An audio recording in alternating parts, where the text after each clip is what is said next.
আমি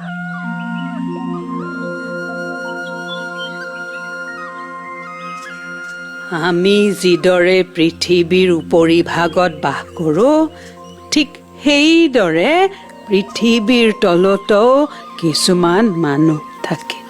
তেওঁলোকে মাজে সময়ে সেই ওপৰলৈ টুকুৰিয়াই চায়, কিজানিবা কোনোবা আছেই। আৰু তেতিয়াই আমি জোকাৰণিৰ অনুভৱ কৰোঁ। আইতা, এয়াই তেন্তে ভূমিকম্প? তেতিয়া আমি জীয়াই আছো বুলি চিঞৰিব লাগে, যাতে তলৰ মানুহখিনিয়ে আমি আছো বুলি গম পায় আৰু জোকাৰিবলৈ বন্ধ কৰি দিয়ে। গম পালা? তেওঁলোকৰ অকণমান জোকাৰণিয়ে আমাৰ বাবে দুৰ্যোগ হ'ব পাৰে।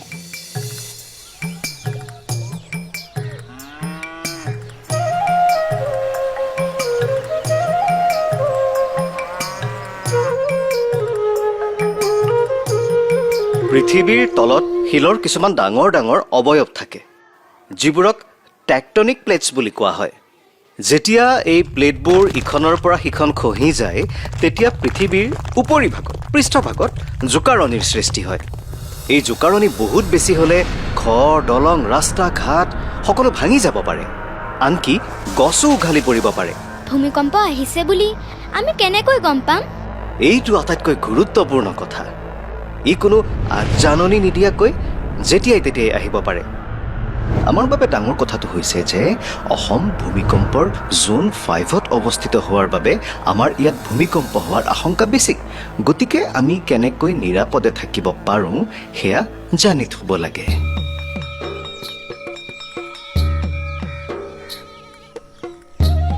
আমাৰ আইতাই কৈছিল, আমি যদি জীয়াই আছো চিঞৰো, তেতিয়া জোকাৰণি বন্ধ হৈ যায়। সেইবোৰ মনে সজা কথা। আইতাই তোমাক সাধুহে কৈছিল। আমি আমাৰ গাঁৱৰ মানুহবোৰক সজাগ কৰিব লাগিব। তোমালোকে এইবাৰ মইনা পাৰিজাতত এই বিষয়ে আলোচনা কৰিব লাগিব দেই।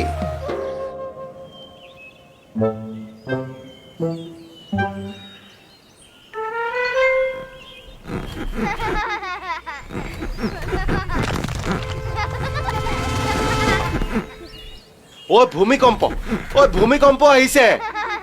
ককা, এইবাৰ আমাৰ ইয়াত মইনা পাৰিজাত পতাৰ কথা আছিল নহয়? আহক। এই মইনা পাৰিজাতৰ অনুষ্ঠান আৰম্ভ হ'ব এতিয়া। আহক।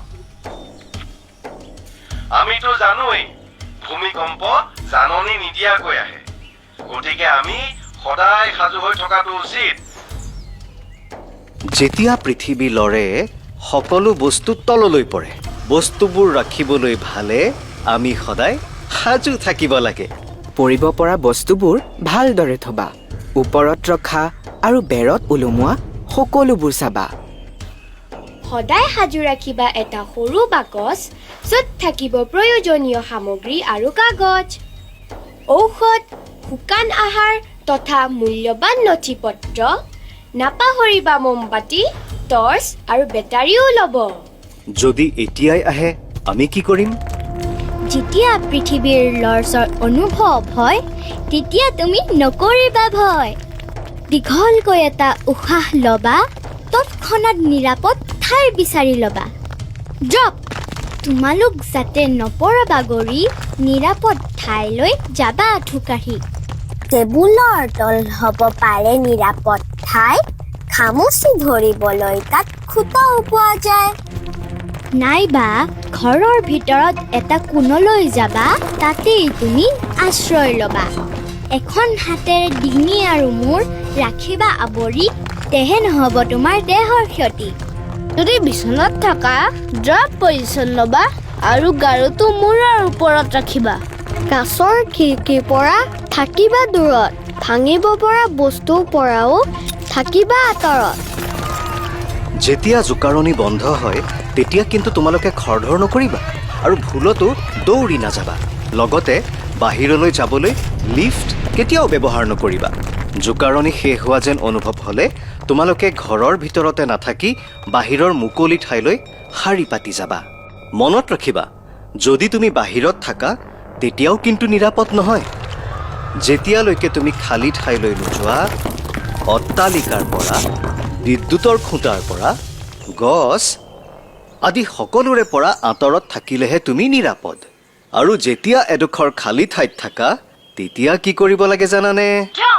আমি যাতে দুখ নাপাওঁ তাৰ বাবে নিজৰ ডিঙি আৰু মূৰ হাতেৰে ঢাকি ৰাখিব লাগে। ধৰি থাকক।